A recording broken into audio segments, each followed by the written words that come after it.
เป็นโอกาสทางเศรษฐกิจใหม่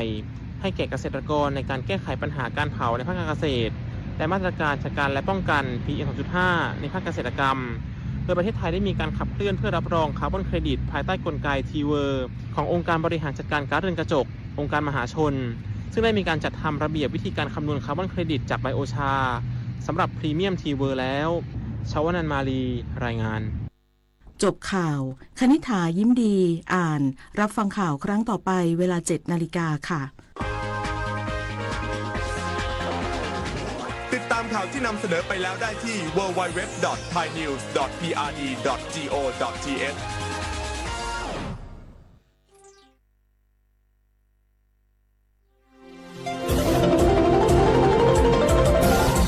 วิทยุแห่งประเทศไทยให้ความรู้คู่ความสุข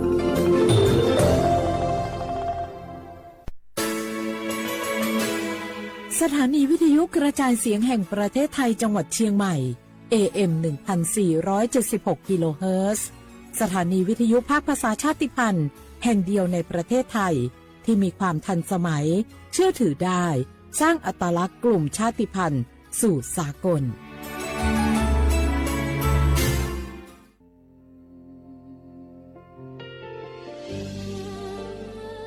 พระเสด็จสู่แดนสวงไทยทั้งปวงน้อมสำนึกในพระมหากรุณาธิคุณตราบนิรันดร์ข้าพระพุทธเจ้าข้าราชการและเจ้าหน้าที่สถานีวิทยุกระจายเสียงแห่งประเทศไทยจังหวัดเชียงใหม่กรมประชาสัมพันธ์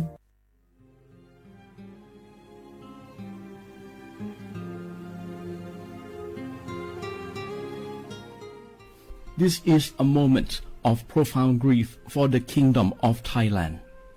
We, the collective voices of Radio Thailand Chiang Mai, join the Thai nation in mourning the passing of our beloved Queen Martha, Her Majesty Queen Sirikit. Her life was a testament to the unwavering service, grace, and deep love for the Thai people. Our humble condolences and thoughts are with His Majesty the King, the royal family, and all the Thai people during this deeply sorrowful time.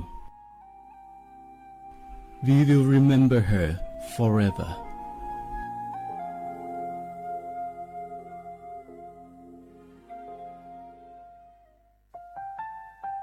วานูลิซูชิแท้มีคนแนวจามาอามุสานีมาอาคือที่ลิสางโงวานูวัตซึมาอาคือฟามากูวัตุวามาที่ลิชิควาลิปดูแท้มีคนแนวจามาวานูลิซูชิจะควาจับโวอามาคือตาโหเลเลที่ลินีมาจาจานีมาที่ลิซาจางโง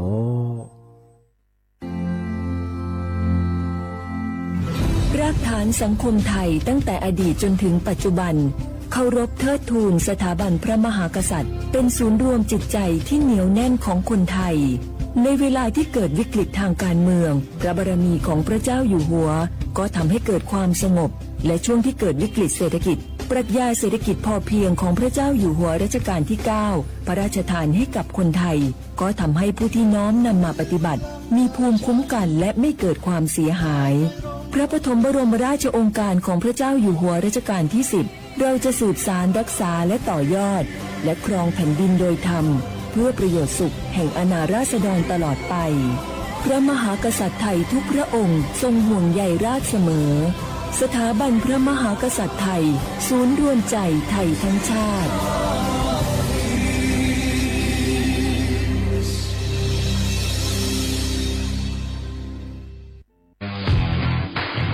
รัฐบาลไทยประกาศสงครามสแกมเมอร์รัฐบาลจึงได้ประกาศสงครามกับสแกมเมอร์ในฐานะที่สแกมเมอร์เป็นวาระแห่งชาติและในวันนี้ผมก็ได้ใช้โอกาสนี้มารายงานความคืบหน้าและเน้นย้ำถึงสิ่งที่เราต้องร่วมกันทำต่อไปรัฐบาลได้จัดตั้งคณะกรรมการอำนวยการป้องกันและปราบปรามอาชญากรรมทางเทคโนโลยีขึ้นมาโดยมีผมเป็นประธานด้วยตนเองเพื่อให้ทุกหน่วยงานทำงานไปในทิศทางเดียวกันเราได้มีการลงนามบันทึกความเข้าใจระหว่าง 15 หน่วยงานหลักทั้งภาครัฐและภาคเอกชนตลอดจนสถาบันการเงินเพื่ออุดช่องโหว่ทางการเงินและตัดเส้นทางเงินอ ของกระบวนการอาชญากรรมเหล่านี้ให้สิ้นซาก รวมพลังคนไทยต้านภัยสแปมเมอร์นายอนุทิน ชาญวีรกูล นายกรัฐมนตรี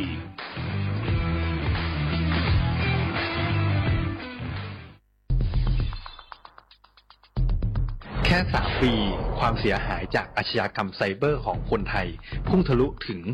94,000 ล้านบาท หรือเฉลี่ยปีละ 30,000 ล้านบาท ทุก1 ชั่วโมงเราเสียเงินกว่า 3.4 ล้านบาทให้กับมิจฉาชีพออนไลน์ โจรไม่เห็นใจคนอาชีพไหน อายุเท่าไหร่ สถานะทางการเงินแบบใด หมอ พ่อค้า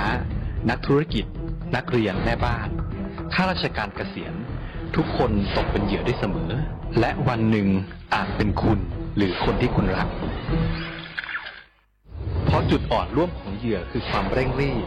ขาดสติหรือแม้แต่บางครั้งก็เกิดความโลภจนเกินไปอย่าปล่อยให้การกดคลิกเดียวลิงก์เดียวทำให้โจรยิ้มกว้างวันนี้ถึงเวลาแล้วที่คนไทยทุกคนจะต้องร่วมมือกันสร้างภูมิคุ้มกันอาชญากรรมไซเบอร์ช่วยกันหยุดก่อนที่ภัยไซเบอร์จะทำให้คนที่คุณรักและตัวคุณเองกลายเป็นเหยื่อ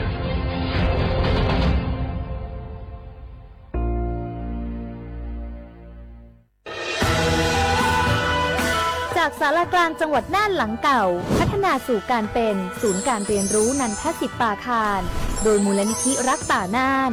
นับเป็นพระมหากรุณาธิคุณที่สมเด็จพระกนิษฐาธิราชเจ้ากรมสมเด็จพระเทพรัตนราชสุดาสยามบรมราชกุมารีได้พระราชทานนามนันทศิษย์ปาคารอันหมายถึงอาคารแห่งความรู้ทุกแขนงของจังหวัดน่านภายในประกอบด้วยห้องนิทรรศการเฉลิมพระเกียรติรัชกาลที่ 9 แสดงพระราชประวัติและพระราชกรณียกิจของพระผู้ทรงเป็นพลังแห่งแผ่นดินและต้นแบบของความเพียรรถพระที่นั่งอนุสรณ์แห่งการเสด็จเยี่ยมราษฎรในถิ่นทุรกันดารทั่วทุกภูมิภาคของไทยพิพิธภัณฑ์ศาลากลางจังหวัดน่านความทรงจำของอาคารหลังเก่าและการอนุรักษ์สิ่งสำคัญของเมืองน่านเทคโนโลยีกับมนุษย์จุดประกายความคิดสร้างสรรค์สู่การสร้างนวัตกรรมในอนาคตน่านซิมูเลชันแนวทางจัดการขยะที่ยั่งยืนเพื่อตระหนักถึงผลกระทบต่อสังคมเศรษฐกิจและสิ่งแวดล้อมห้องสมบัติน่านย้อนรอยสู่อดีตและความรุ่งเรืองของนครน่านผ่านเงินตราเครื่องเงินและผ้าทองเปิดให้เข้าชมฟรีไม่มีค่าใช้จ่ายตั้งแต่เวลา 9 นาฬิกาถึง 17 นาฬิกาหยุดทุกวันจันทร์และวันนักขัตฤกษ์มาร่วมอนุรักษ์สืบสานสร้างสรรค์ศิลปะวัฒนธรรมและวิทยาศาสตร์ของเมืองน่านคุณค่าที่น่าภาคภูมิใจ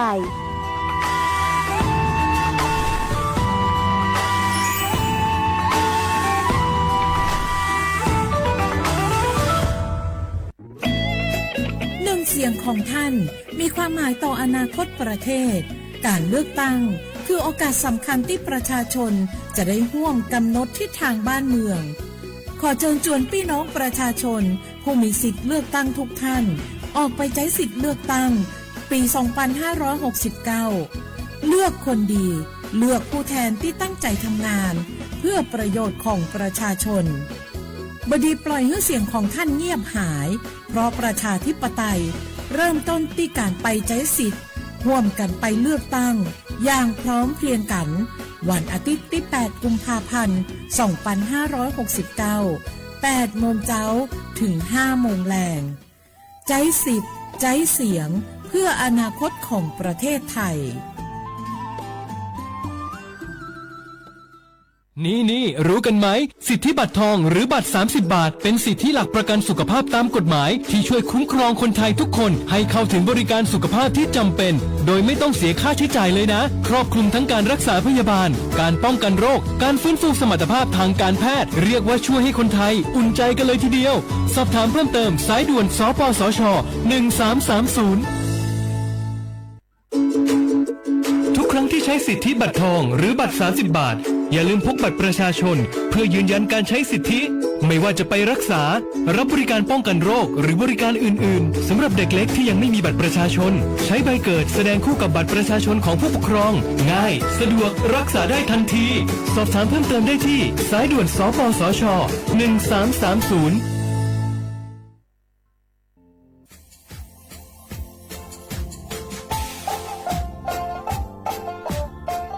น่ารัฐมาปีมาซึ่งจีนชมังโงมันยาคณะรัฐมนตรีไงมีมติยากกว่าอยู่หัวระมองเมื่อเหือนยากุลาซื้อหาหนีซื้อกุยังไง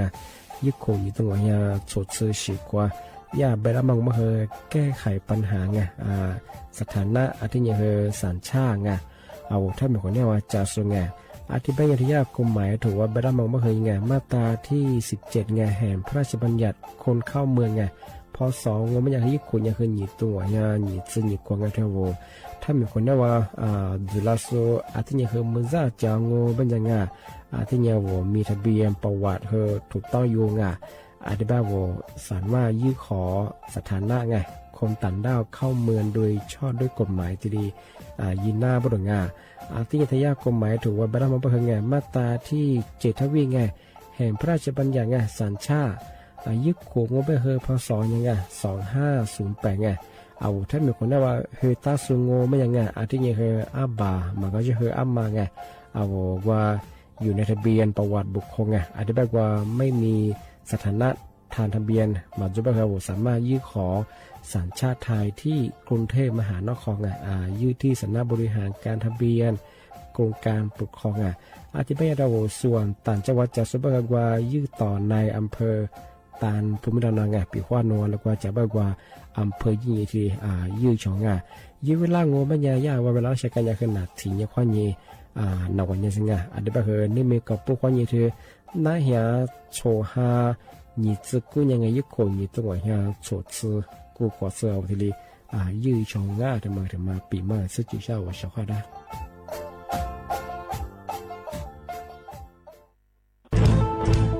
เชียร์ว่าบุกอามาสนใจลงโฆษณาทาสถานีวิทยุกระจายเสียงแห่งประเทศไทยจังหวัดเชียงใหม่เอาสถานีวิทยุของบัญญัติยี่เสียคือเสืออาทิตย์นี้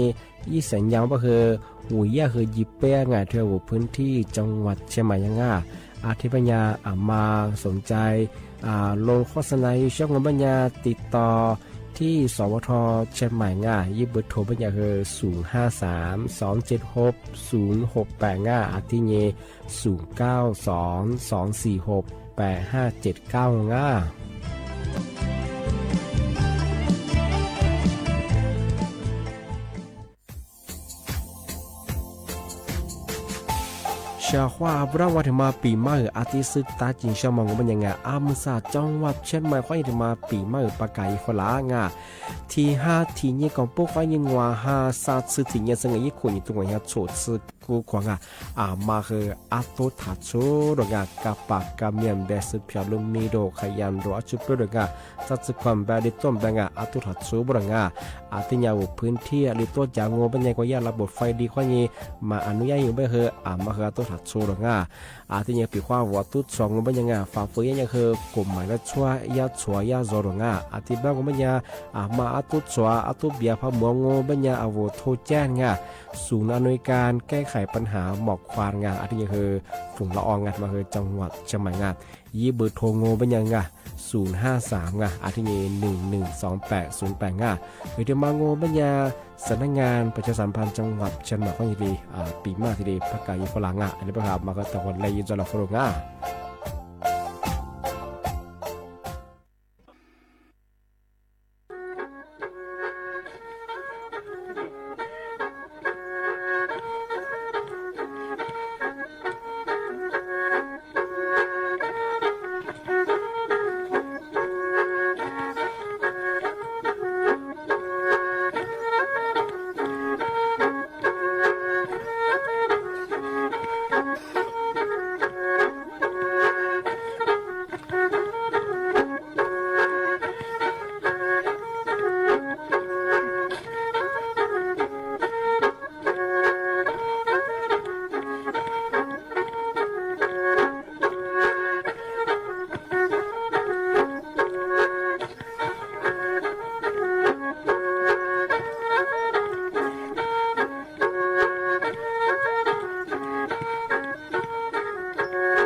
สุโงปกาโกสถานีวิทยุกระจายเสียงแห่ง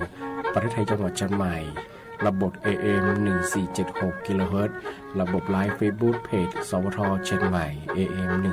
1476นันแนสุโมฮวานีชิโมทิโมร้อนหนีโมฮวานีซาโม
写话不啦画画啊，你呢？楚莫怀疑，真莫啊我李苏我，都知的话被了我啊，啊我李苏我ปากกาโกปขอชื่อกูงไม่เนี่ยถ้าจิ้มหมายดังสถานีวิทยุกระจายเสียงแห่งประเทศไทยจังหวัดเชียงใหม่ว่าดังที่นี่ท่าวิทยุโดยจะมามือจะมางอไม่เนี่ยยี่ระบบเนี่ย AM ยี่ครึ่งความถี่งอไม่เนี่ยที่ตัวลี่เฮียสิทธิ์โชวโจเนี่ยดูละที่นี่ท่าระบบไลฟ์สดคือจังไง Facebook เพจงอไม่เนี่ยสวทจูเดียเชียงใหม่ AM 1476กิโลเฮิรตซ์Facebook บูเนี่ยคือที่ตื่นนอนนี่เมที่ยังงอไม่ยังที่หาเนี่ยเจอสิ่งนี่เมที่ยังมาคืออาหมูเนี่ยยุคเนี่ยตัวเนี่ยเจอชุกคนที่กูมังที่ยังนี่เนี่ยคือเชื่อว่าทำมาปีมาที่สุดที่ช่างงานบางอย่างลาที่นั่งมันจะแบบเลือดตั้งจะไปแล้วนี่หาเห็นนี่ที่ยังมังยุคเนี่ยตัวเนี่ยชุดกูกงนายนี่ที่ยังมาเตี้ยเชื่อว่านั่นแน่แปะโมควายนี่มือเขือหัวโมดสติเล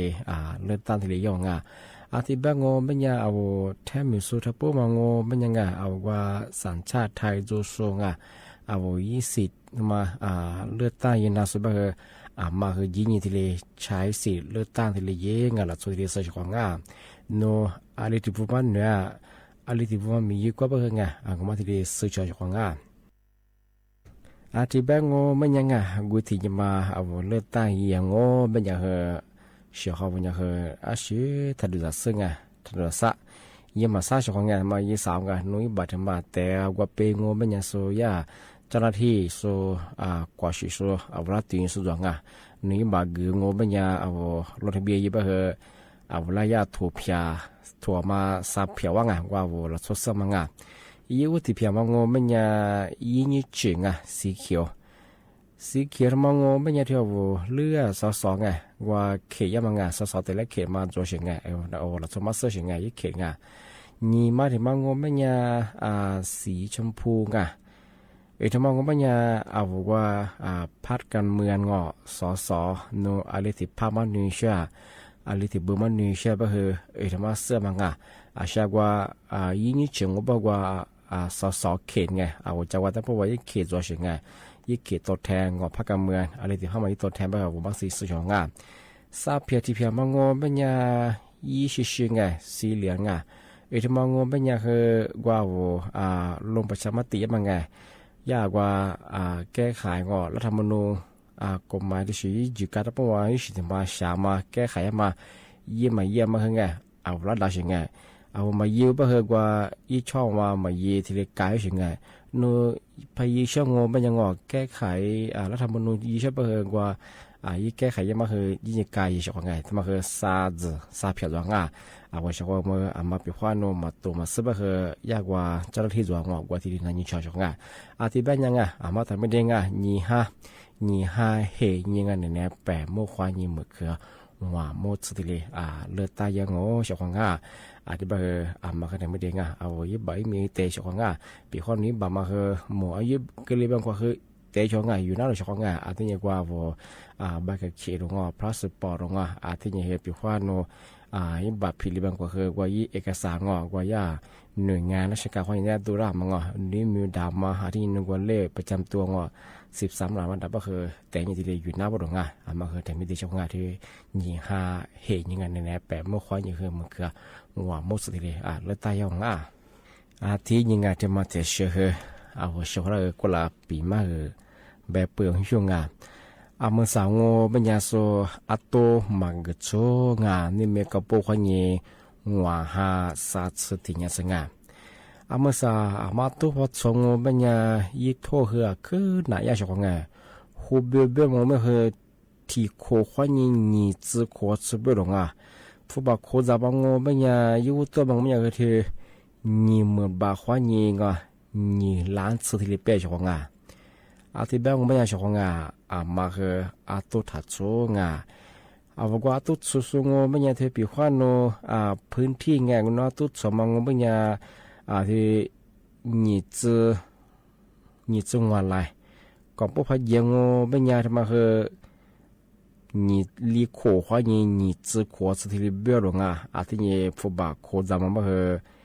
你三花你和你蓝把吃的苦杂啊，他妈比花挪都不出我们样啊，挪都别嘛和啦你正我来吃吧，别么和哎，离苦花你和你只苦吃边了啊，不把苦咱们和你三花你和你蓝把吃边小啊，他们和一坨跟哪样啊？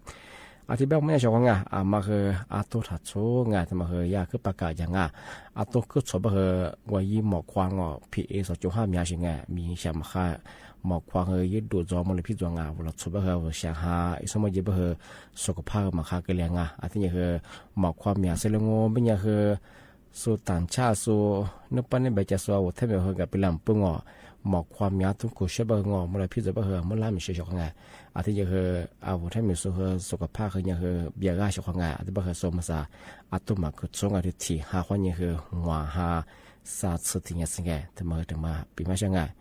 ที่ถึงมางงเป็นยังถึงมาคือนาราแบบยังไงจะว่ามีจะสู้งงเป็นยังไงหามีจะสู้บ่คือนี่หาคนยังคือสาหัสคือตัวถัดโซ่บ่ได้ชกไงปีขวามาตัวปัจจุบันเป็นยังคือมาคือกลุ่มมาแล้วชั่ว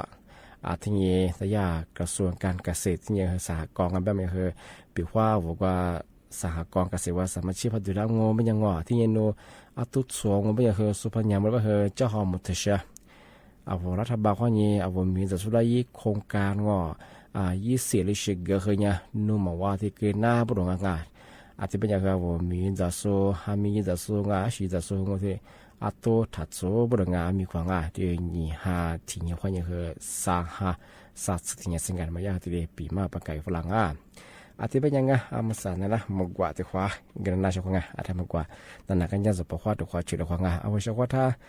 วิธียุให้น่าจะสู้ง่ายถ้าไล่สวตีสุดก็คือขวางงง่าย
是了，干嘛杂事提示我，犯了嘛都是都干的，错了这个事都提示我。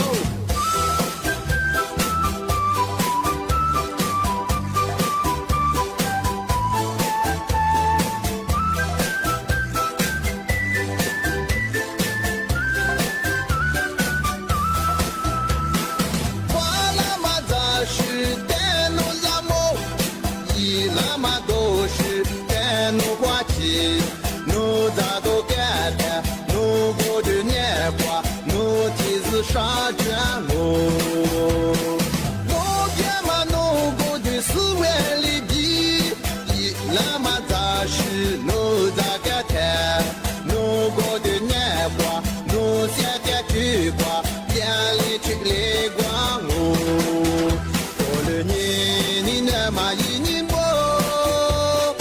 眼里嘛肌肉嘛杂事咋地？就在老狗来落花季，无啥在我不是在我的来，无啥萨塞瓦格拉我。多了你那嘛一年不，别了嘛几罗嘛咋是咋地，阿吉在老跟了罗花旗，乌萨在瓦库斯塞瓦地嘞，乌萨塞瓦格拉我。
我们是。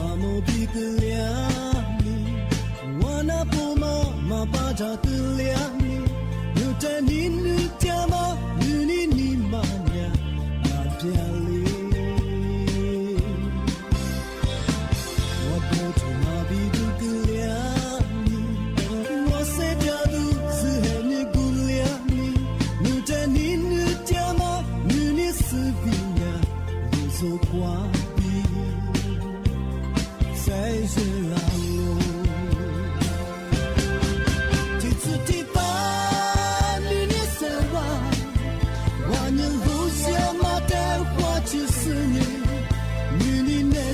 drama nuni hutate natatapi huwali tsuli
อาทีนี้งาที่มาเทเชเฮ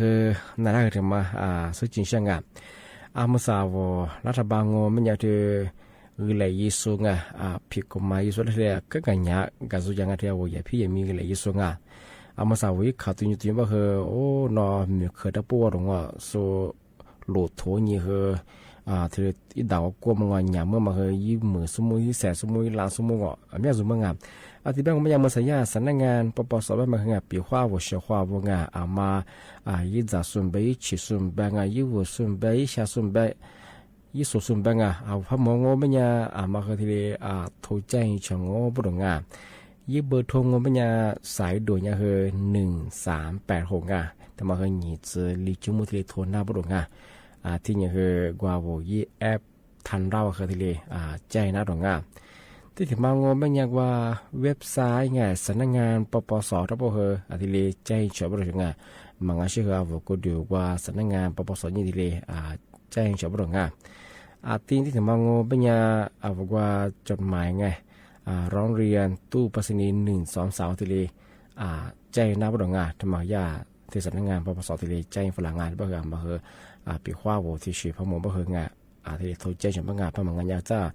จากดูว่าคือเวลากว่าเราเวลาชั่วเราหัวจ้าเวลาเกิดสิแล้วว่าคือมันอันตรายยังไงที่ว่าคือมาคือที่เลยตัวใจเราขบุรุษทำมาปีมาเช้าช่วงงที่นี้ที่มาเทเชอที่มาปีมาสุจินช่างมาใส่ยาสำนักงานกกตเธอเลือดตั้งยังมาตะปัวกว่าชิโซยาสำนักงานกกตแบบช่างยังแบบบางคนเธอว่าการซื้อเสียงอีที่มองไม่ยังเฮอกลมหมายแล้วชั่วปรุงเอาการซื้อเสียมาเฮที่เนี่ยว่าสุรวุฒิจามังแล้วมากลมหมายแล้วชั่วปรุงที่ไม่ยังปีขว้าเฉพาะมาเอาละผู้บาดเจ็บยาลาซื้อจะมายาลายีจะไปยังเฮที่มาเฮผิดกฎหมายที่มาเฮเอาสำนักงานกกตที่โทรแจ้งเฉพาะ ปีว่า我一生我本呀侬发福音本呀素材一不和侬嘞阿提里毕业本呀和湖北不和体课欢迎和吃课吃不了啊阿提也不把课咱们和你们把欢迎和你下次的课咋了啊阿提也和不把和课咋湖北不了啊ที่ถึงมาคือนึกว่าเลือดใต้มาคืองอนึกมีคือนูสมัยมาคือยิ้มนะมาคือยิ้มมีคือที่ถอยมาถึงไงมาคือหนีจะโกรธเสียที่ไหนจะเสียของไงอีที่มาคือเงี้ยคือเจนเตอร์ฝรั่งอ่ะอันนี้มาเสียของไงมาคือ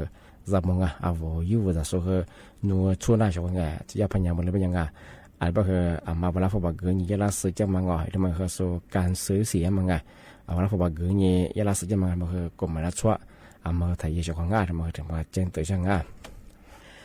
ทีนี้ทำไมจะเชื่องูเป็นยังไงย่าสำนักงานตำรวจไซเบอร์มาแจ้งเตือนพลังงานมาคือที่มาซาลัดชุ่มมาเข้าซุปเปอร์เฮงอกลุ่มไซเบอร์งอสแกนเมอร์งอกลุ่มวิชาชีแกนคอสซิเตอร์ว่าสูย่าหนีไปเฉียงกันผมว่าว่าฮีเป็นมุมมองเนี่ยเวลาเกิดจามาที่ตัวเฉียงกันอธิบายย่าไปผีสแกนเมอร์งอไซเบอร์ที่ไปเฉียงกันอธิบายในเชิงของงานมาคือจามองาที่มาว่าทุกฝรั่งนี่คือพอข้อช่วยมากุเลที่ลีแกมากุเลกที่ลีกับเป็นงานมาคือถัดยุจาถัดตายไปเช่นงานยี่ว่าที่มางอไม่ยายาเวลาจะสื่อจะมาที่ลีกูเวลางานยี่ผิวคือผิวยะงอที่นี่กว่านั้นยี่ลิงสุฝรั่งนี่ทางยี่ดื้อนี่คือยาจะสื่อจะมาแจกอารมณ์ผู้บาดเจ็บเป็นยังไงนพยี่ดื้อก็มาคือที่ตัวแบบนบัญชีผู้บาดพี่ดูยามาคือตัวเช่นงานมาทางยี่งานี่มาถึงบางงไม่ยาที่ถูกมาเห็นว่าอาวุธผู้จัดชื่อที่คือลามา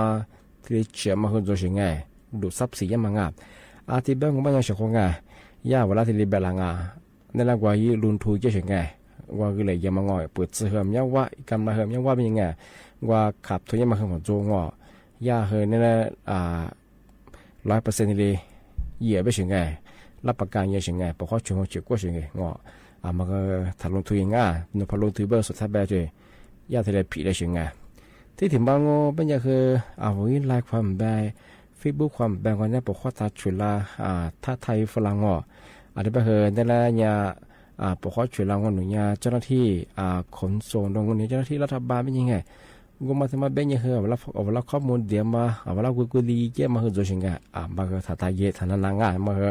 อันนี้ยังเนี่ยกลุ่มมิชาชีพไงที่มาคือหลักสมคาสงานที่ถึงบางงูเป็นยังไงเวลาเนี่ยคือบัญชีธนาคารเปิดที่จะมาคือโจงนพบัญชีพับเปิดของบัญชีใบ20ใบพับเปิดคันนี้แหละยี่ปุ๊บเฟกุมยาที่เล็กเกือบเป็นยังไงมาคือถัดจุดงานมาคือยาเวลาเบเกอร์นี่เวลาที่ยี่จะเชิงไงสุดแพ้เชื่อว่าพวกชุมมุชุเล่ละคือปีมากปีว่ามาลานีที่เล็กโทฟลานีกุลีเจโรที่ลีเจโรงฟุตบอลโอเจโรยี่ข้อมูลเดียวแบบคือโทรศัพท์วันนี้ชูฟลาแบบคือมันยังคืออันนี้ยังกลุ่มมิชาชิงไงหลักสมคาโซอันนี้แบบคือที่เล็กสตาร์แบบไงมาคือจามุราชงมาที่เล็กจิมไม่เชิงไงที่แบงก์ว่ามันยังไงนี่เนี่ยนะปีมาคืออาทิตย์เล็กตัวชกงานที่แบบคืออาจารย์ที่พูดละนี่มั่วความยิงสามัวตัวความมูลความงานนี่เนี่ยว่ารายการลิซุงโกปากกาโกปกข้อจูกุบัตาจิ้มใหม่สถานีวิทยุกระจายเสียงแห่งประเทศไทยจังหวัดเชียงใหม่ว่าโดยจ้างงานในแบบคือสมมั่วความยิงจิมโมที่ความโดที่หมดเลยแบบคือนี่มั่วความยิงสาบุงนาทีเนี่ยความยิงนาเนี่ยเจอที่เรื่องนี้ตัวอย่างเอาไว้เชื่อข้อราคาก็บุ้มงาข้อว่าสวัสดี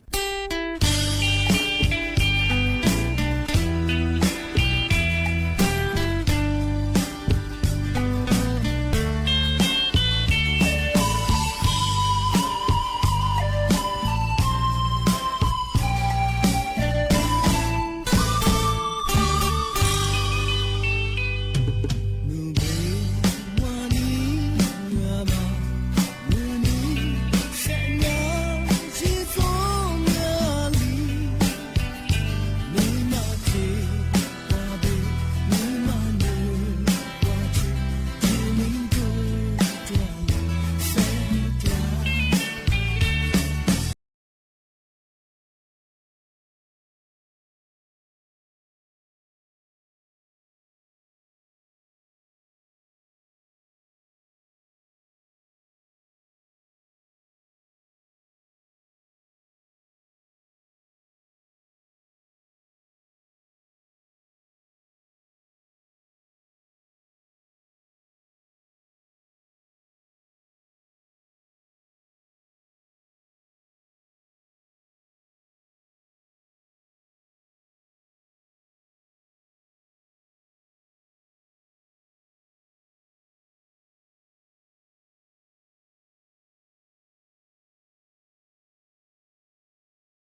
你小呀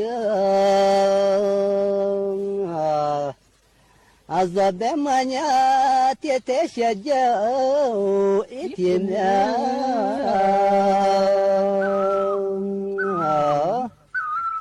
还没来。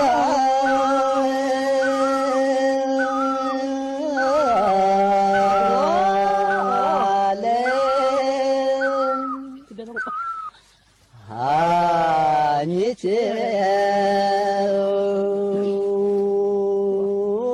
天灭我老了，也是子你是天妈那，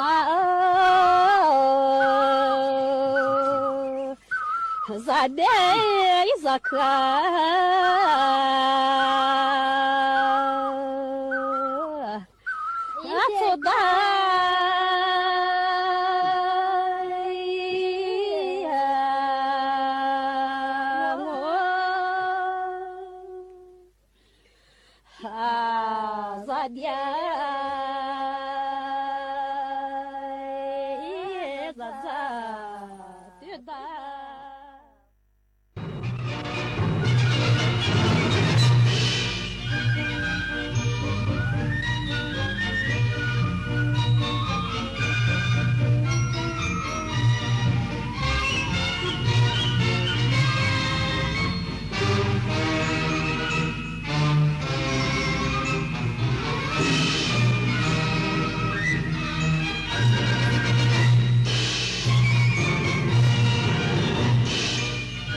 ที่นี่สถานีวิทยุกระจายเสียงแห่งประเทศไทยต่อไปเสนอข่าวซึ่งมีหัวข้อข่าวดังนี้พระบาทสมเด็จพระเจ้าอยู่หัวทรงพระกรุณาโปรดเกล้าโปรดกระหม่อมให้พระพิธีธรรมจากพระอารามหลวง18แห่งในส่วนภูมิภาคร่วมสวดพระอภิธรรมถวายพระบรมศพสมเด็จพระนางเจ้าสิริกิติ์พระบรมราชินีนาถพระบรมราชชนนีพันปีหลวงณพระที่นั่งดุสิตมหาปราสาทในพระบรมมหาราชวังรัฐบาลสรุปผลสำเร็จการเข้าร่วมประชุมสภาเศรษฐกิจโลกชูจุดแข็งความเป็นกลางของไทยท่ามกลางโลกแตกขั้วดึงดูดนักลงทุนทั่วโลกเร่งผลักดันพลังงานสะอาดนายกรัฐมนตรีอิสราเอลเตรียมเดินหน้าปฏิบัติการปลดอาวุธและทำลายอุโมงค์ของกลุ่มติดอาวุธฮามาสในฉนวนกาซาศึกฟุตซอลชิงแชมป์เอเชียที่กรุงจาการ์ตาทีมฟุตซอลชายทีมชาติไทยประเดิมสนามเอาชนะเลบานอน2-0ต่อไปเป็นรายละเอียดของข่าวพระบาทสมเด็จพระเจ้าอยู่หัวทรงพระกรุณาโปรดเกล้าโปรดกระหม่อมให้พระพิธีธรรมจากพระอารามหลวง18แห่งในส่วนภูมิภาคร่วมสวดพระอภิธรรมถวายพระบรมศพสมเด็จพระนางเจ้าสิริกิติ์พระบรมราชินีนาถพระบรมราชชนนีพันปีหลวงณพระที่นั่งดุสิตมหาปราสาทในพระบรมมหาราชวังนางสาวซาบีดาไทยเศรษฐ์รัฐมนตรีว่าการกระทรวงวัฒนธรรมเปิดเผยว่าพระบาทสมเด็จพระเจ้าอยู่หัวทรงพระกรุณาโปรดเกล้าโปรดกระหม่อมพระราชทานพระบรมราชานุญาตให้พระพิธีธรรมจากพระอารามหลวงส่วนภูมิภาค18พระอารามเข้าปฏิบัติศาสนพิธีสวดพระอภิธรรมถวายพระบรมศพสมเด็จพระนางเจ้าสิริกิติ์พระบรมราชินีนาถพระบรมราชชนนีพันปีหลวงณพระที่นั่งดุสิตมหาปราสาทในพระบรมมหาราชวังเป็นเกียรติยศสูงสุดแก่คณะสงฆ์ส่วนภูมิภาคได้แก่พระสงฆ์จากวัดพระปฐมเจดีย์จังหวัดนครปฐมวัดมหาธาตุจังหวัดเพชรบุรีวัดเพชรสมุทรจังหวัดสมุทรสงครามวัดปิตุลาธิราชรังสฤษฎ์จังหวัดฉะเชิงเทราวัดพระสิงห์จังหวัดเชียงรายวัดเจ็ดยอดจังหวัดเชียงราย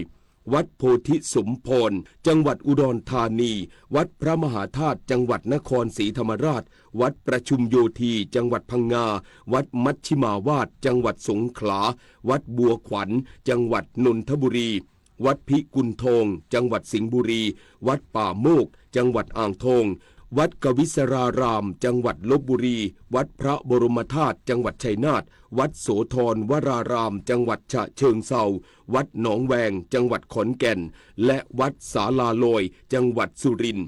โดยคณะสงฆ์จะเข้าพักณวัดมหาธาตุยุวราชรังสฤษฎ์และวัดบูรณสิริมาตยารามมีพระวิทยากรจากวัดบวรนิเวศวิหารและวัดราชสิทธารามเพื่อร่วมฝึกซ้อมการสวดและมีกรมการศาสนาสำนักงานปลัดกระทรวงวัฒนธรรมดูแล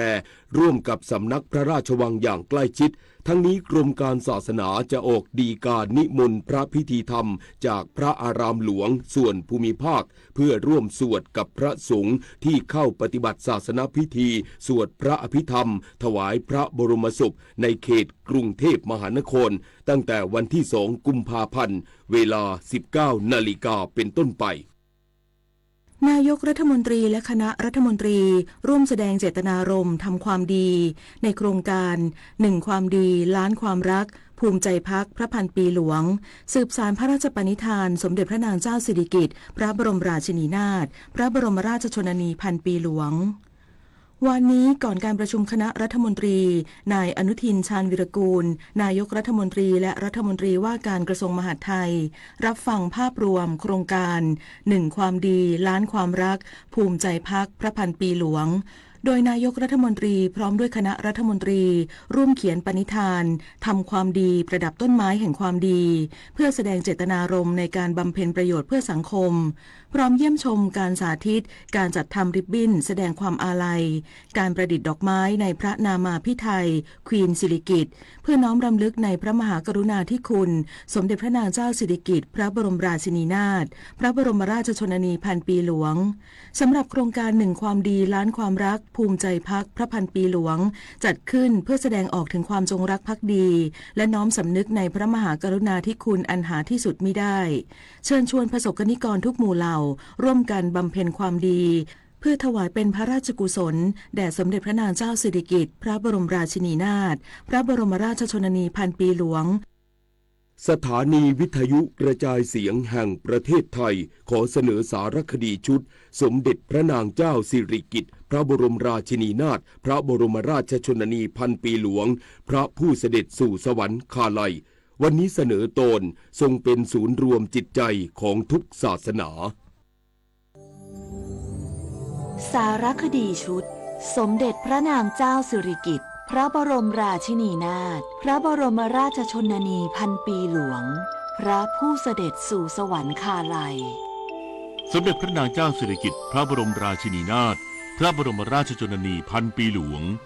ทรงเป็นศูนย์รวมจิตใจของประชาชนชาวไทยทุกศาสนาพระองค์ทรงตระหนักถึงความสำคัญของศาสนาในฐานะหลักยึดเหนี่ยวจิตใจและแนวทางการดำรงชีวิตด้วยความดีจึงทรงอุปถัมภ์และส่งเสริมทุกศาสนาทั้งศาสนาพุทธอิสลามคริสต์พราหมณ์ฮินดูและซิกโดยทรงยึดหลักความเข้าใจและความเสมอภาคในฐานะพุทธศาสนิกชนพระองค์มีพระราชศรัทธาอย่างมั่นคงทรงบำเพ็ญพระราชกุศลและทรงสวดมนต์บูชาพระรัตนตรัยเป็นประจำขณะเดียวกันเมื่อเสด็จพระราชดำเนินไปยังพื้นที่ภาคใต้ซึ่งประชาชนส่วนใหญ่นับถือศาสนาอิสลามพระองค์เสด็จทรงเยี่ยมราษฎรและมัสยิดหลายแห่งและพระราชทานเงินบำรุงมัสยิดนั้นๆในช่วงเดือนรอมฎอนนอกจากนี้พระองค์ยังเสด็จพระราชดำเนินไปทรงร่วมงานสำคัญของศาสนาคริสต์เมื่อวันที่2 ธันวาคมพุทธศักราช 2517 ในงานฉลองครบรอบ 300 ปีวัดคอนเซปชั่นแห่งพระแม่เจ้าสร้างความปลื้มปิติแก่คริสตศาสนิกชนทั่วประเทศพระราชกรณียกิจด้านศาสนาเหล่านี้สะท้อนถึงพระเมตตาและพระราชปณิธานในการเสริมสร้างความสามัคคีและการอยู่ร่วมกันอย่างสันติของสังคมไทยตราบจนปัจจุบันรัฐบาลสรุปผลสำเร็จการเข้าร่วมประชุมสภาเศรษฐกิจโลกชูจุดแข็งความเป็นกลางของไทยท่ามกลางโลกแตกขั้วดึงดูดนักลงทุนทั่วโลกเร่งผลักดันพลังงานสะอาด นายเอกนิติทันประภาสรองนายกรัฐมนตรีและรัฐมนตรีว่าการกระทรวงการคลังกล่าวสรุปผลการเข้าร่วมการประชุมสภาเศรษฐกิจโลกหรือ World Economic Forum ณเมืองดาวอสสมาพันธรัฐสวิตว่าทีมไทยแลนด์ซึ่งประกอบด้วยภาครัฐและภาคเอกชนชั้นนำประสบความสำเร็จอย่างสูงในการนำประเทศไทยกลับเข้าสู่เรดาร์ของเวทีโลกอีกครั้งผ่านการชูจุดยืนความเป็นกลางท่ามกลางความขัดแย้งทางภูมิรัฐศาสตร์หรือโลกแตกขั้วกลายเป็นจุดขายสำคัญที่ทำให้นักลงทุนทั่วโลกมองไทยเป็นพื้นที่บริหารความเสี่ยงและหันมาลงทุนค้าขายกับไทยมากขึ้นพร้อมกันนี้ไทยยังประสบความสำเร็จในการสร้างเครือข่ายระดับผู้นำองค์กรโลกทั้ง World Bank IMF และ OECD โดยไทยได้รับเกียรติให้เป็นเจ้าภาพการประชุมประจำปีสภาผู้ว่าการธนาคารโลกและกองทุนการเงินระหว่างประเทศในเดือนตุลาคมนี้ในขณะเดียวกันเลขาธิการ OECD ได้แสดงท่าทีสนับสนุนความมุ่งมั่นของไทยในการเข้าเป็นสมาชิกโดยตั้งเป้าขับเคลื่อนกระบวนการให้ไทยเข้าเป็นสมาชิกได้ภายใน5 ปีประเทศไทยได้รับเกียรติเป็นเจ้าภาพการประชุมธนาคารโลกในเดือนตุลาคมนี้และก็กองทุนการเงินระหว่างประเทศจะมีผู้นำประเทศด้านเศรษฐกิจเข้ามาร่วมเมืองไทยเยอะมากนะครับซึ่งวันนี้เราโชว์ศักยภาพว่าเราพร้อมและหลายคนจะมาร่วมมือตัว WEF นะครับ World Economic Forum ก็พร้อมที่จะมาร่วมมือก็และยังมีภาคเอกชนที่จะมาโชว์ศักยภาพในเดือนตุลาคมด้านนางสุภจีสุธรรมพันธ์รัฐมนตรีว่าการกระทรวงพาณิชย์กล่าวว่าในการประชุมครั้งนี้หลายประเทศเริ่มนำเรื่องความมั่นคงมาผนวกเข้ากับนโยบายเศรษฐกิจและการค้าอย่างแยกไม่ออกเพื่อให้ประเทศไทยอยู่รอดและเติบโตในสภาวะเช่นนี้ต้องมียุทธศาสตร์เชิงรุก5ประเด็นหลักคือต้องเป็นมิตรกับทุกฝ่ายวางตำแหน่งไทยให้เป็นพันธมิตรที่ทุกขั้วอำนาจเน้นการสร้างพันธมิตรที่ยั่งยืนผ่านความไว้วางใจมากกว่าแค่การซื้อขายครั้งคราวเติมเต็มส่วนที่ขาดหายไปในซัพพลายเชนของประเทศคู่ค้าเพื่อเปลี่ยนสถานะจากแค่คู่ค้าเป็นพันธมิตรทางยุทธศาสตร์การที่เราวางตัวเรื่องแรกคือตำแหน่งประเทศเราให้เป็นพันธมิตรกับทุกฝ่ายอันนี้เป็นการที่เราสามารถจะช่วยได้นะคะอีกเรื่องหนึ่งที่เราต้องทำก็คือว่าเราต้องมุ่งหาผลประโยชน์ร่วมมากกว่าที่ติดกับการเลือกข้างนะคะอันนี้เป็นเรื่องสำคัญเหมือนกันการที่เราไปทำมาค้าขายกับใครเนี่ยเรามองแต่ประโยชน์ส่วนตัวอย่างเดียวไม่มองถึงประโยชน์เขาอันนี้เนี่ยไม่ใช่พันธมิตรที่ยั่งยืนขณะที่นายอนุทินชาญวีรกูลนายกรัฐมนตรีและรัฐมนตรีว่าการกระทรวงมหาดไทยกล่าวชื่นชมคณะทีมเศรษฐกิจของไทยเข้าร่วมการประชุมประจำปีสภาเศรษฐกิจโลกว่าทำให้ประเทศไทยได้ใช้เวทีดังกล่าวแสดงทิศทางนโยบายของไทยพร้อมเสริมสร้างความร่วมมือระดับประเทศร่วมกับเครือข่ายภาคธุรกิจและการเมืองจากทั่วโลกเพราะประเทศไทยจำเป็นต้องแสดงจุดยืนที่ชัดเจนเพื่อสร้างความเชื่อมั่นและดึงดูดนักลงทุนกลับเข้ามาปฏิพล สัทธพรหมมารายงานรัฐบาลประกาศความพร้อมเป็นเจ้าภาพจัดการประชุมสภาผู้ว่าการธนาคารโลกและกองทุนการเงินระหว่างประเทศประจำปี 2569 ระหว่างวันที่ 12 ถึง 18 ตุลาคมนี้นายเอกนิติทันประภาสรองนายกรัฐมนตรีและรัฐมนตรีว่าการกระทรวงการคลังได้เปิดเผยว่าประเทศไทยได้รับเกียรติเป็นเจ้าภาพจัดการประชุมสภาผู้ว่าการธนาคารโลกและกองทุนการเงินระหว่างประเทศหรือ IMF World Bank Annual Meeting ประจำปี 2569 ซึ่งถือเป็นเหตุการณ์ประวัติศาสตร์และเป็นงานที่ยิ่งใหญ่ระดับโลกเปรียบเสมือนการจัดแข่งโอลิมปิกทางการเงินการคลังซึ่งจะมีผู้เข้าร่วมระดับผู้นำประเทศรัฐมนตรีว่าการกระทรวงการคลังและผู้ว่าการธนาคารชาติจาก191ประเทศทั่วโลกรวมถึงผู้บริหารองค์กรระหว่างประเทศรวมแล้วกว่า 20,000 คนจัดขึ้นระหว่างวันที่ 12-18 ตุลาคมนี้ณศูนย์การประชุมแห่งชาติสิริกิติ์ซึ่งนอกจากการจัดการประชุมจะสร้างรายได้หมุนเวียนหลายพันล้านบาทจากการจับจ่ายใช้สอยแต่สิ่งที่ประเมินค่าได้มากกว่าคือโอกาสในการแสดงศักยภาพของประเทศที่สามารถรองรับการประชุมระดับโลกขนาดใหญ่ได้ซึ่งจะปูทางไปสู่งานใหญ่อื่นๆในอนาคต วันนี้สถานีวิทยุกระจายเสียงแห่งประเทศไทยความถี่ 92.5 เมกะเฮิรตซ์ในระบบ FM และความถี่ 819-891 กิโลเฮิรตซ์ในระบบ AM จะถ่ายทอดเสียงพิธีพระราชทานรางวัลสมเด็จเจ้าฟ้ามหิดลประจำปีพุทธศักราช 2568 จากพระที่นั่งจักรีมหาปราสาทในพระบรมมหาราชวังกรุงเทพมหานคร ท่านผู้ฟังสามารถติดตามรับฟังการถ่ายทอดเสียงได้ตั้งแต่เวลา 16 นาฬิกาเป็นต้นไปวันนี้มูลนิธิแพทย์อาสาสมเด็จพระศรีนครินทราบรมราชชนนีหรือพอสวออกให้บริการประชาชนในพื้นที่จังหวัดลำพูนที่หมู่ 7โรงเรียนบ้านป่าแปะตำบลป่าพลูอำเภอบ้านโฮ่งส่วนหน่วยทันตกรรมเคลื่อนที่เพื่อประชาชนด้อยโอกาสในเขตท้องถิ่นธุรกันดารพอสวออกให้บริการประชาชนในพื้นที่จังหวัดเชียงใหม่ที่หมู่ 11โรงเรียนบ้านปางเกียะและที่หมู่ 8โรงเรียนบ้านผาละปิตำบลแม่สึกอำเภอแม่แจ่มจึงขอเชิญชวนประชาชนในพื้นที่ดังกล่าวไปรับบริการโดยไม่เสียค่าใช้จ่ายใดๆเกาะติดเลือกตั้ง 69 และการออกเสียงประชามติร่วมสร้างประเทศไทยร่วมใจไปเลือกตั้งคุณสมบัติหนึ่งของผู้มีสิทธิเลือกตั้งคือต้องเป็นผู้ที่มีชื่ออยู่ในทะเบียนบ้านในเขตเลือกตั้งนั้นมาแล้วไม่น้อยกว่า90วันนับถึงวันเลือกตั้งซึ่งก่อนเลือกตั้งไม่น้อยกว่า10วันหากพบว่าตนเองหรือผู้มีชื่ออยู่ในทะเบียนบ้านของตนเองไม่มีชื่ออยู่ในบัญชีรายชื่อผู้มีสิทธิเลือกตั้งหรือเจ้าบ้านเห็นว่ามีรายชื่อบุคคลอื่นอยู่ในทะเบียนบ้านของตนเองโดยไม่ได้อาศัยอยู่จริงให้ยื่นคำร้องต่อนายทะเบียนอำเภอหรือนายทะเบียนท้องถิ่นเพื่อขอเพิ่มชื่อถอนชื่อผู้มีสิทธิเลือกตั้งหากมีข้อสงสัยสามารถสอบถามได้ที่สายด่วนกกต1444โดยในวันจันทร์ถึงศุกร์ให้บริการตั้งแต่เวลา 8:30 นาทีถึง 17:30 นาทีและวันหยุดราชการรวมถึงวันหยุดนักขัตฤกษ์ให้บริการตั้งแต่เวลา 8:30 นาทีถึง 16:30 นาทีแสนอาลัยสมเด็จพระพันปีหลวงไทยทั้งปวงหมองมนกลร่ำให้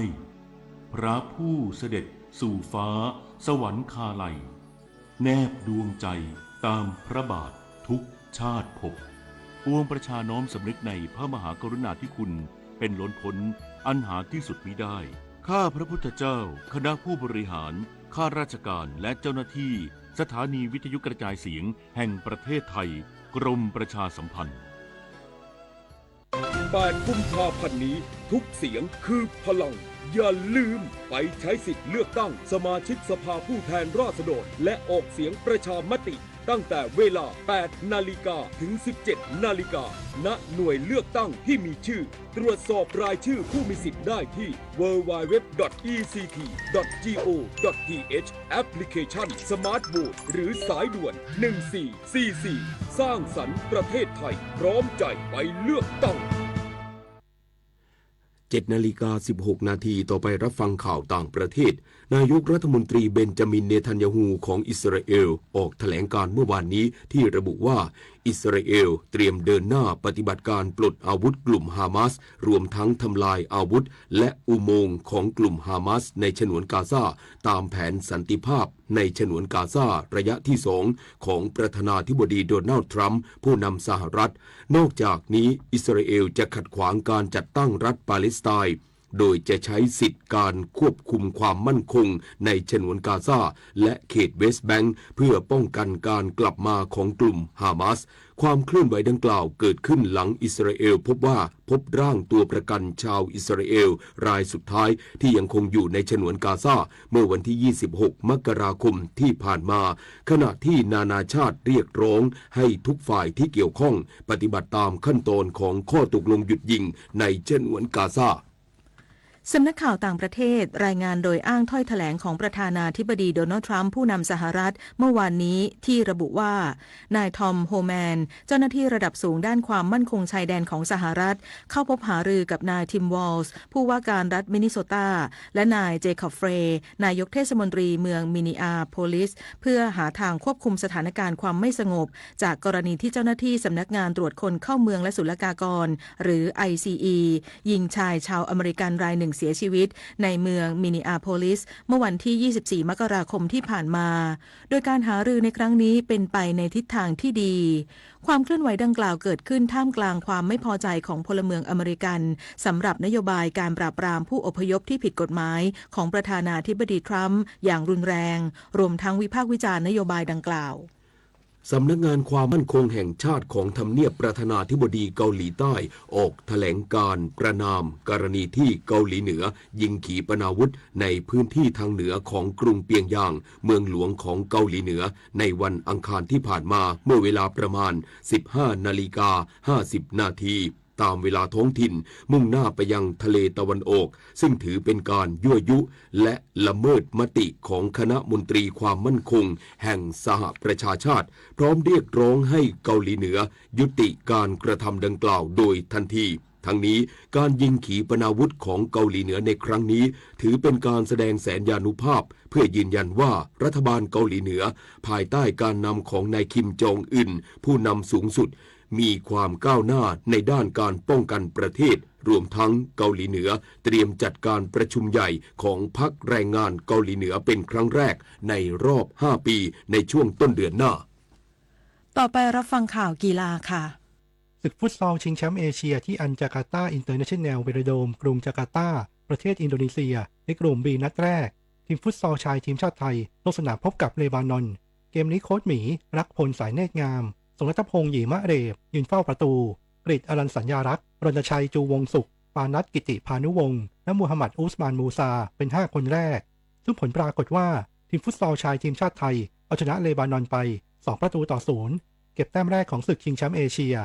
นัดต่อไปทีมฟุตซอลชายทีมชาติไทยจะลงสนามนัดที่2พบกับคูเวตในวันที่29มกราคมเวลา 17 นาฬิกาถ่ายทอดสดทาง YouTube VG Sportเทนนิสแกรนด์สแลมออสเตรเลียนโอเพ่นที่เมลเบิร์นพาร์คประเทศออสเตรเลียแข่งขันท่ามกลางอากาศร้อน 45 องศาเซลเซียสในรอบ 8 คนหญิงเดี่ยวอารีนา สลาเบนกานักเทนนิสสาวมือหนึ่งของโลกจากเบลารุสเอาชนะอีวาโยวิชดาวรุ่งวัย 18 ปีชาวอเมริกัน 6-3 และ 6-0 มาเข้ารอบรองชนะเลิศไปเจอกับเอลินา สวิโตรีนาจากยูเครนที่หวดชนะโคโคกอฟมืออันดับ 3 ของโลกจากสหรัฐ 6-1 และ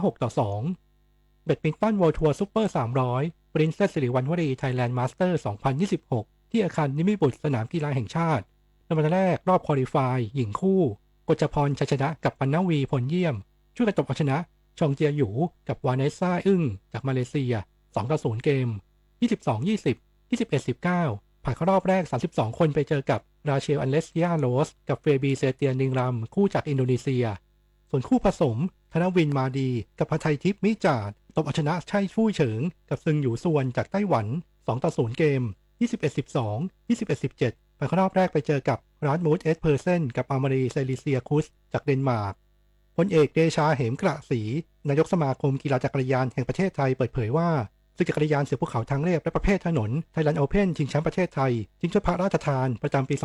2569 สนามที่ 1 หมุนกลับไปชิงชัยกันที่เทศบาลตำบลเขาพระยาเดินธงอำเภอพัฒนานิคมจังหวัดลพบุรีระหว่างวันที่ 14-15 กุมภาพันธ์ในช่วงเทศกาลแห่งความรักวันวาเลนไทน์หลังจากเคยจัดครั้งล่าสุดเมื่อ 12 ปีที่แล้วโดยย้ำเตือนนักปั่นที่จะเข้าร่วมการแข่งขันต้องฟิตร่างกายให้ดีเพราะเส้นชัยของการแข่งขันทั้ง2ประเภทอยู่ที่จุดชมวิว 270 องศาบนยอดเขาพระยาเดินธงขณะที่นายสุรศักดิ์เจิมสมนายกเทศมนตรีตำบลเขาพระยาเดินธงยืนยันความพร้อมในทุกๆด้านพิจิตร กาญจนกุลรายงานต่อไปรับฟังพยากรณ์อากาศพยากรณ์อากาศ 24 ชั่วโมงข้างหน้าประเทศไทยมีอากาศเย็นกับมีหมอกในตอนเช้า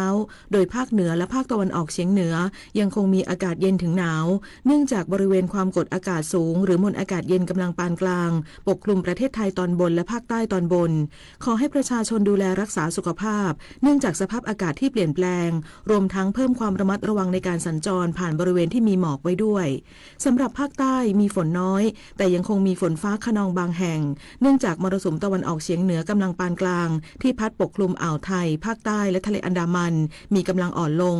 ส่วนคลื่นลมบริเวณอ่าวไทยมีกำลังปานกลางโดยอ่าวไทยตอนล่างมีคลื่นสูง 1-2 เมตรอ่าวไทยตอนบนคลื่นสูงประมาณ1เมตรบริเวณที่มีฝนฟ้าคะนองคลื่นสูงมากกว่า2เมตรขอให้ชาวเรือบริเวณอ่าวไทยและทะเลอันดามันเดินเรือด้วยความระมัดระวังไว้ด้วยฝุ่นละอองในระยะนี้ประเทศไทยตอนบนมีการสะสมของฝุ่นละอองหมอกควันอยู่ในเกณฑ์ปานกลางถึงค่อนข้างมาก เนื่องจากมีการระบายอากาศที่ไม่ดีและลมที่พัดปกคลุมในบริเวณดังกล่าวมีกำลังอ่อนพยากรณ์อากาศตั้งแต่เช้าวันนี้จนถึงเช้าวันพรุ่งนี้ภาคเหนืออากาศเย็นถึงหนาวกับมีหมอกในตอนเช้าอุณหภูมิต่ำสุด 13-18 องศาเซลเซียสอุณหภูมิสูงสุด 30-34 องศาเซลเซียสบริเวณยอดดอยอากาศหนาวถึงหนาวจัดและมีน้ำค้างแข็งบางแห่งอุณหภูมิต่ำสุด 2-12 องศาเซลเซียสภาคตะวันออกเฉียงเหนืออากาศเย็นถึงหนาวกับมีหมอกบางในตอนเช้าอุณหภูมิต่ำสุด